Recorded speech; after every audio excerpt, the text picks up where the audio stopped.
$2 million for a dump. Let's have a look. Hello everyone, Florian Heise here and welcome to another episode of Heise Says. Got my stein of coffee as always. Loyal, true and warm in the cold Queensland morning. And I thought we'd look at this article from news.com about a $2 million dump. $2 million has sold at auction. The other day we looked at the auction clearance rates, and generally when I do that I like to look at different houses around the country to get a feel just for what goes for what. $2 million though. $2 million for an uninhabitable dump in Sydney. Now, don't get me wrong, I purchased our house. This is probably the most modern part of it, is, a 100-year-old Queenslander that needs a lot of work. But that was why we got it substantially cheaper than other houses in the suburb. I need to re-stump it, we need to repaint it, we need to redo the gutters. So we plan to lift it, build underneath. But I wouldn't be paying a premium for that hassle. Maybe I don't understand, because I live in Brisbane. Maybe I just don't understand the Sydney market, because property always goes up, doesn't it? Never in history has property gone down. That's my problem. That's why I'm just too negative, Florian. You need to be positive all the time. That's it. Just like all those cloud token people that are about to lose all their money. So, collapsing hovel sells for up to $2 million. Hovels, not just one, several, at Sydney auction turns red hot again. Panicked property seekers. So here's the first word that they're using that we should be concerned with. The fact that they're using an emotive word to describe these people.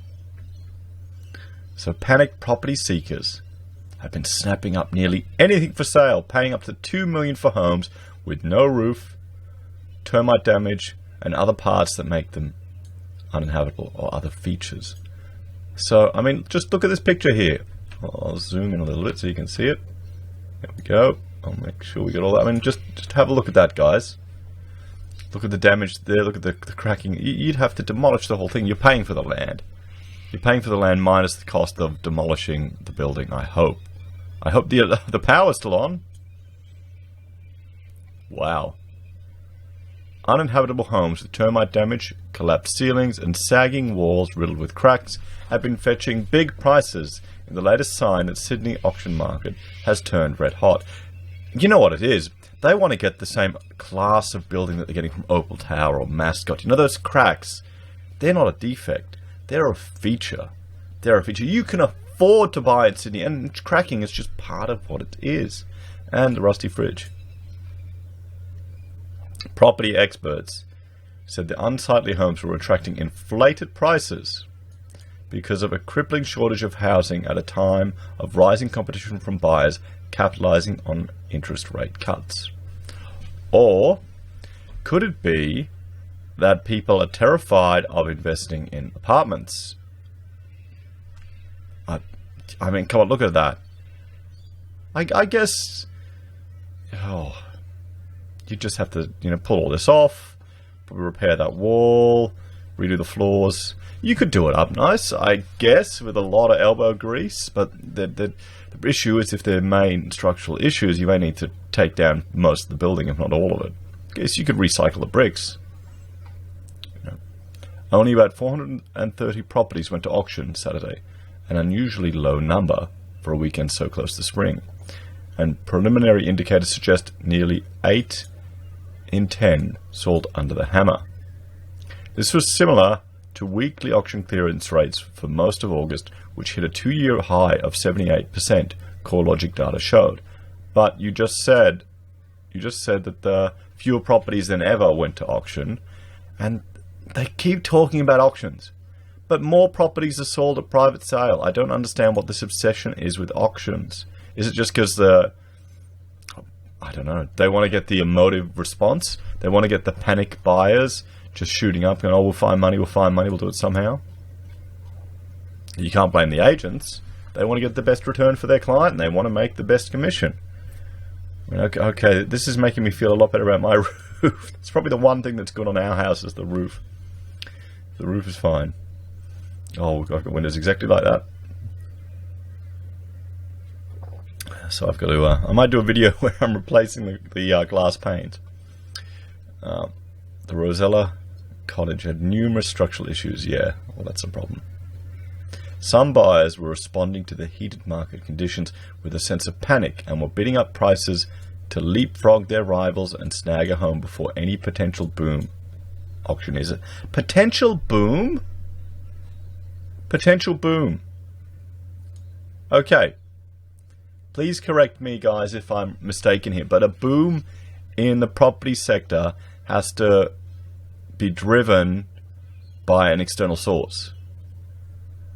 I mean, Charters Towers, as an example, when they had the gold rush there, then all the property developed in the city there. You've got the beautiful stock exchange there. And I'm bringing up that example because I worked on it. But you need, what else is driving this boom? Mining? The construction, it's now, they're no longer, expanding or building the new mines. A lot of them are in production stage. Is that what's doing it? What is the potential catalyst for this boom? That's what I want to know. I did another video where we looked at China. Our economic dependence on China. That's a big concern. That is a bloody big concern. So, can someone give me a suggestion? Because I can't think of one. I cannot think of something that will lead to a potential boom. We've got Queensland is now the bankruptcy capital. I guess maybe because Sydney isn't. That could be it. Is it the number of bankruptcies or the potential boom in apartment repairs in Sydney? I'm being half facetious, but I'm still trying to figure it out.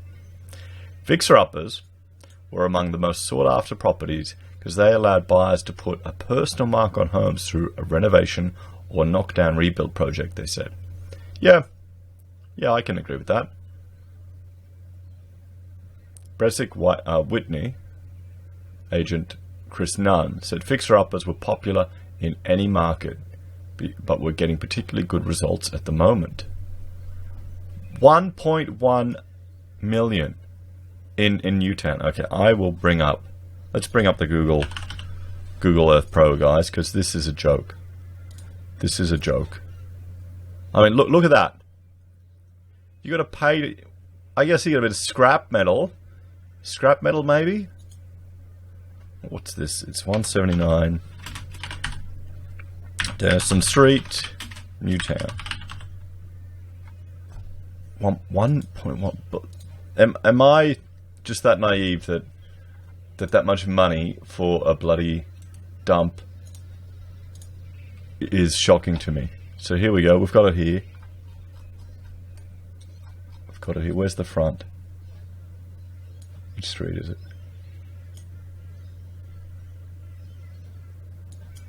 Here's the back lane. Wait, is that it? That could be it, couldn't it? Wow.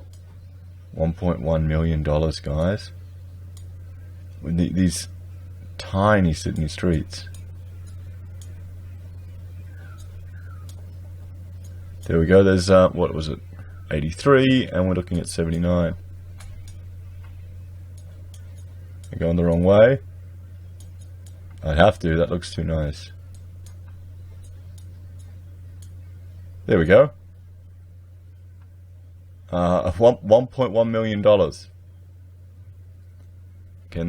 Okay. That's Sydney. No, the housing market is affordable for the average person. That's a working class cottage right near the Triangle of Fale. Guys, there's land contamination all through here. This is all industrial. This is working class cottage. $1.1 million. What the hell is going on? What the hell is going on?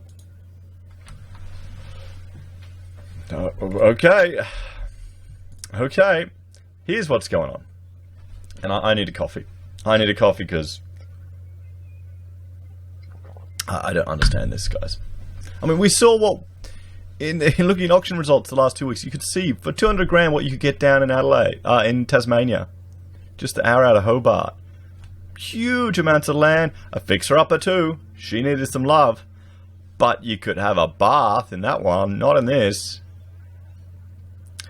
Fear of missing out, also known as FOMO, is back because there are a lot more buyers than properties, Mr. Nunn said. With rundown homes, you get a mix of owner-occupiers, developers, and builders all putting in offers. They can spend a lot in a market like this because their renovations will be built into the price, they said. Really? Mr. Nunn Saturday sold a derelict Rosella home at auction for $2.01 million, $460,000, $500,000 nearly over reserve, and said there were a ton of buyer inquiries over the marketing campaign. And here's another one.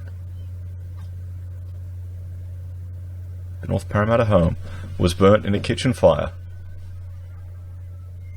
20 bidders registered, and the buyer, a builder, only inspected the property for the first time on the day, Mr. Nunn said. A burnt house in North Parramatta sold under the hammer early in the day for $785,000 after attracting the interest of 8 registered bidders. Ray White, selling agent Rowan Threadgold, said the price for the Burke Street house seared in a kitchen fire represented land value. Well, yeah, that would have to be it. There is no roof. Everything was stripped back, he said. Some of the people who viewed it said they weren't sure what they were supposed to be looking at. In Newtown, a dilapidated cottage on Denniston Street fetched over $1.1 million at auction, despite the agent declaring the home impossible to live in. You couldn't restore it. The kitchen is gone. The side wall was falling down, but the market has done a complete 360, so there's lots of interest. Urbane Properties, Charles Bailey said. Wow. So, what's the special skill of the real estate agent to sell a thing like that if people are just rushing to buy these old workers' cottages? What is going on? Derelict homes on Spence Street and Kingston Road in Summer Hill sold for $1.29 million and $1.08 respectively. And more strong results could be coming. Next week, another round of rundown homes will go under the hammer, including an uninhabitable home on Albert Street in Leichhardt. The property is currently cordoned off with fencing to ward off squatters after being abandoned for years, and is expected to sell for somewhere in the region of $950,000 to $1.03 million. The floors have been eaten by white termites. It's not in a good state, listing agent Frank Solfaro of Richardson and Reich Leichhardt said. Wow. He added that lots of buyers were showing up at the open for inspection, and he was expecting a crowd at next week's auction. The last time auction sales were netting vendors such strong results was in the early surge stages of the last housing boom in late 2013, according to CoreLogic auction analyst Kevin Brogan. Demand was high back then due to a succession of rate cuts and a low supply of housing stock. It's very similar now, Mr. Brogan said. There's been improved confidence from buyers since the federal election result in May, but sellers haven't responded nearly as quickly, so stock is decreasing. Auctioneer and auction services director Rocky Bartolotto said these conditions were set to continue into spring. Usually there will be a lot more sellers signing up for September and October auctions by now, he said. Wow. I'm still shocked. But then again, good on the sellers. If now is the time to offload these things. Now is the time. But I can't believe it. I really can't. You know? Let's have a look. Guys. Is this to do with lack of confidence in apartment stocks that people are resorting to these? I mean, what would your commute be from here into the city? Could someone let me know? I mean, you probably get the bus or something. Probably wouldn't be too bad, would it? And these tiny little... I mean, this is working class accommodation, guys. Or it used to be. It used to be. You know, for people who are working in the industrial area of the city. But there you go. Over $1 million. Guys, let me know what you think. Is this just another dead cat bounce?